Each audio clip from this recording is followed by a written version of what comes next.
ಏನ್ರಿ? ಕಾಶ್ಮೀರದ ಮಹಾರಾಜ ರೇಣುಕ ರಾಜನ ಮಗಳಾಗಿ ಹುಟ್ಟಿ ಬಂದ ತಾಯಿ ಯಲ್ಲಮ್ಮ. ಹೌದ್ರಿಪ್ಪ. ಜಮದಗ್ನಿಯನ್ನು ಮದುವೆ ಮಾಡಿಕೊಂಡು ಬಂದ ಯಲ್ಲಮ್ಮನಿಗೆ ಹೌದ್ರಿ. ಕಾಮಧೇನುವನ್ನು ಬೇಡಿ ಬಂದ ಕಾರ್ತ ವೀರ್ಯಾರ್ಜುನ ಜಮದಗ್ನಿಯ ಪ್ರಾಣವನ್ನು ತೆಗೆದ. ಇದನ್ನ ತಿಳಿದ ಪರಶುರಾಮನು ಕಾರ್ತ ವೀರ್ಯಾರ್ಜುನನ ಗಂಡು ವಂಶವನ್ನು ಸಂಪೂರ್ಣವಾಗಿ ನಾಶ ಮಾಡಲು ಮುಂದಾದಾಗ ಏನ್ ಮಾಡಿದ್ರಿ? ಕಾರ್ತ ವೀರ್ಯಾರ್ಜುನನ ಗಂಡು ವಂಶಸ್ಥರು ಸೀರೆ ಒಟ್ಟು ಮಂಗಳಮುಖಿಗಳಾದರು. ಇದನ್ನ ತಿಳಿದ ರೇಣುಕೆಯು ಕಾರ್ತ ವೀರ್ಯಾರ್ಜುನನ ತಲೆಯನ್ನು ಕತ್ತರಿಸಿ ಚೌಡಿಕಿ ಮಾಡಿ ಹೊಟ್ಟೆಯಲ್ಲಿರುವ ಕರುಳನ್ನು ತೆಗೆದು ತಂತಿ ಮಾಡಿ ಕೈಯನ್ನು ಕೋಲನ್ನಾಗಿ ಮಾಡಿದ ಹಾಡೆ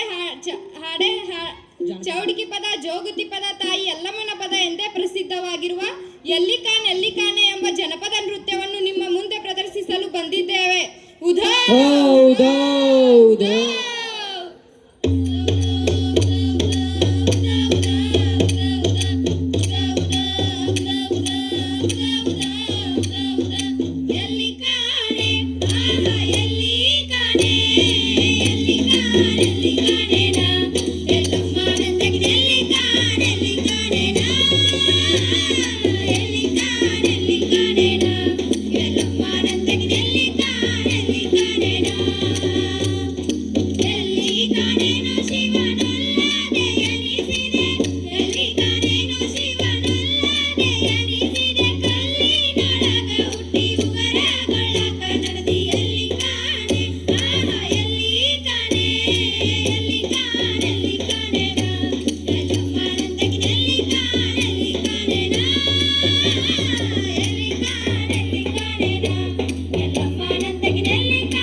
ತಾಯಿ